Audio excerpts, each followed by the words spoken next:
Today, we're going to be learning about cash flow statements. So whenever you're given a cash flow statement, it should follow the following pattern. In the front, you should start with your operating activities. Then you should use your investing activities, and then your financing activities. Now, when it comes to operating activities just include things like the cash received from customers and the cash paid for operating expenses. So accounts receivable, accounts payable in terms of an operating context. Investments work like this. Investments would be like land purchases or other things that would benefit the company. However, an investment is not something like this. Receiving an investment from the owner is not a cash investment. That goes into the financial category, financing activities. And the finance activities category is the cash received from owner investment and the cash paid for owner withdrawal. So this one's really just discussing more so the owner, which you'll see over here. So applying these principles, I'll show you how to actually make the sheet. So I'm just going to erase this. That was just like an introduction. The first thing you want to do when you're making a sheet like this is you want to put the name of the business on the top. So A1 Travel Service, just like so. Let me just change my pen real quick. This is not a good pen. Okay.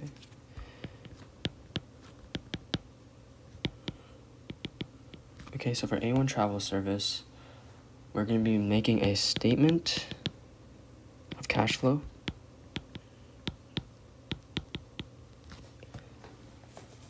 And after you do your title and your statement, you put in the date for when it's applicable.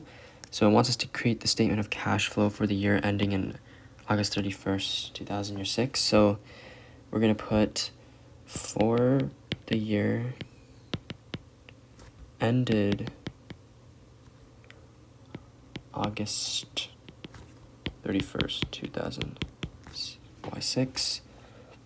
So this is our title section. And then we're going to move on to the actual sheet part. So for our first column, we're going to label it number 1.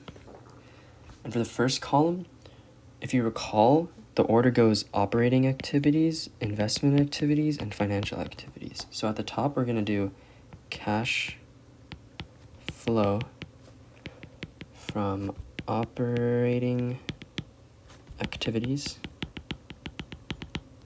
And if you're curious about where I'm getting these, it's from this question bank, or not question bank, a word bank here.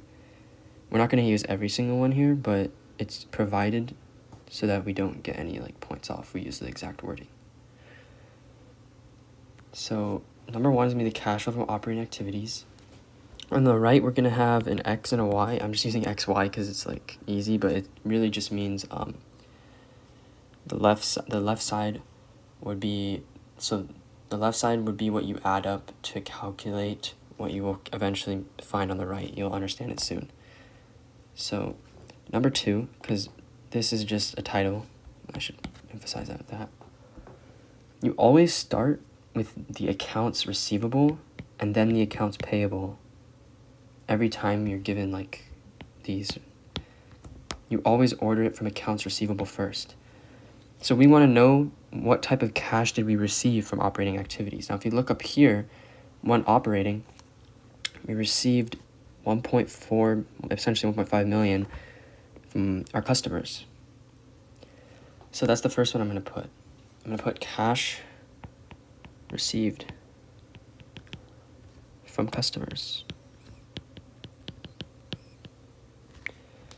And that value is going to go on the left side. It's 1 million 494,000. Okay. And so do we have anything else we received? Well, you might think maybe this, but this is actually reserved for the financial category, right? And the reason why it's reserved for the financial category, the investment, or it's not reserved for the financial category. Wait, no, it is. It's reserved for the financial category. I was mistaking different. Yeah, this is the financial category because the financial category records the investments by like the CEO. So you ignore that and you move on to the cash that is not received but now paid for number 3. So for number 3, we have to look for the cash that we paid, and it already gives us a line here. Paid 1.2 million for operating.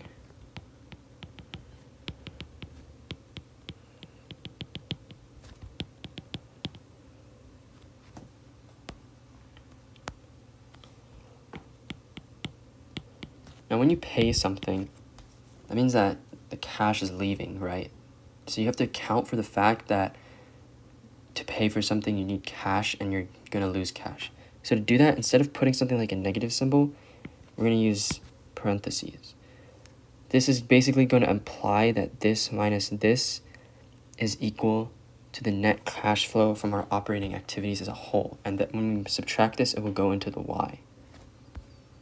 So on the 4th column, we don't have any more cash that we had to pay for operating expenses because land is an investment, and then cash paid to this person is a financial dealing. So now we just calculate the net cash flow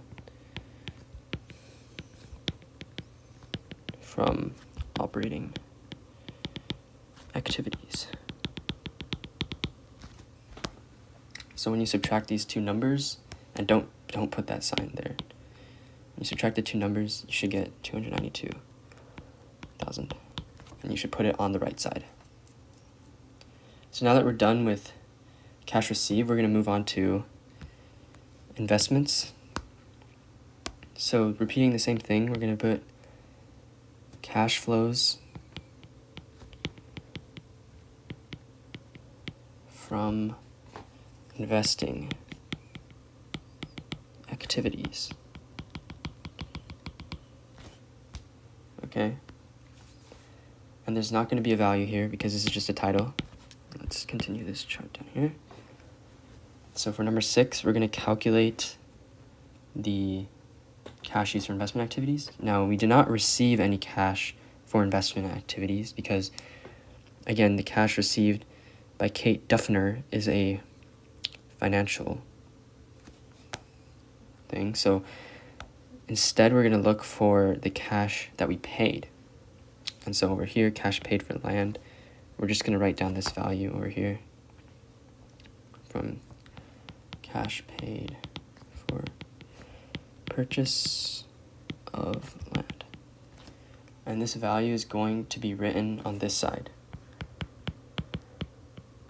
The reason why is because we don't need to show a net because it's literally just one thing. So we're just going to move it to the right so that once we calculate for this y later, which I'll show you why we need to do that, it will make sense. So now we're going to do the last section, cash paid, or cash flows from financing activities.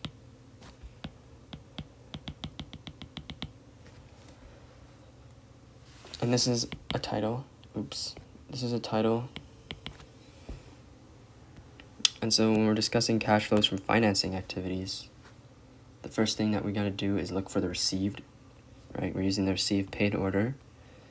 And over here, we received additional investment by Kate Duffner. So we're going to calculate this one. We're going to put it on the left side.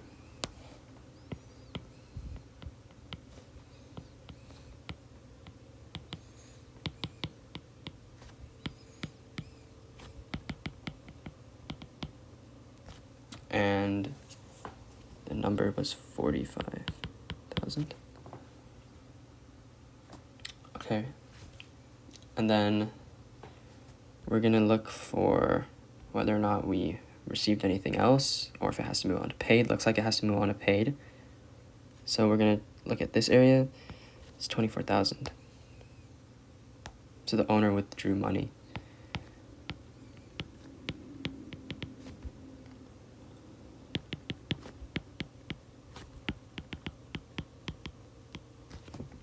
And that would be calculated 24. And the reason why we don't put it on the right is because we actually have to calculate the net this time, since we put more than one. We have a receive and a paid. Okay.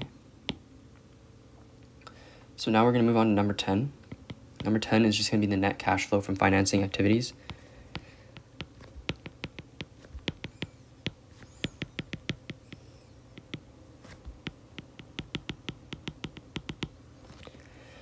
And this value is 21,000.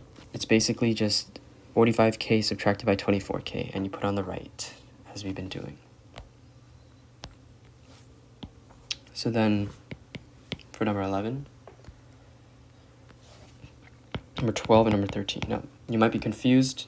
Didn't you say it was only operating, investment, and financing? Yes, but at the end of all of our statements, is applicable to pretty much every statement, you have to show the balance and the amount of cash. So here, right after you're done calculating the net cash flow from financing, you want to see whether or not we made or lost money. So we'd have to do a net, and this is either increase or decrease in cash. And in order to find this number, what we're going to do is we're just going to combine these values. So we have a negative here, positive, positive. And when you combine these values, you get a value of 163,000. And so, to finish off here, it would be a net increase in cash. And so, well, we've already calculated the fact that we've made money. What else do we need to do now? Well, now we need to show the before and after in our cash balances. So if you look at the date here, this is a statement of cash flow for the year ending August 31st. This whole balance that we started from was a year ago in September 1st. So the first thing we put was the old balance. You put cash balance for September 1st, 2000, year 5. And in order to find this in the value, look back up, you will see that it tells us right here, 228. Okay. So now all that's left is to find the cash balance as of right now, which is August 31st, 2006. In order to find the cash balance, you just add the net increase in cash with the cash balance that you previously had. And this could be it could be any number, right? What if you didn't increase, you had a negative? Maybe you might lose some money. But in this case, we earn money. So once you add these two, you will get the value 391,000. And that's it.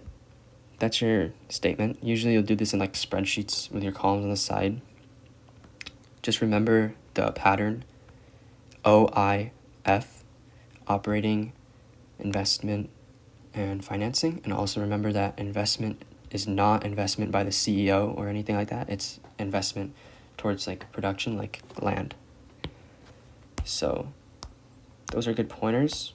On here, remember that you only enter in values on the left side for things that you're going to calculate the net for. Okay, so only the net goes on the right, or things that you only had to do one calculation for, such as the investment. We only had one purchase of land, so we really only need to do this. We didn't have to subtract revenue and the amount we paid. So we do not have, if you don't have an accounts receivable and accounts payable, you only have one of them, then you don't need to do that. You only need to use the left column, the right column, but in this case we're using both. And yeah.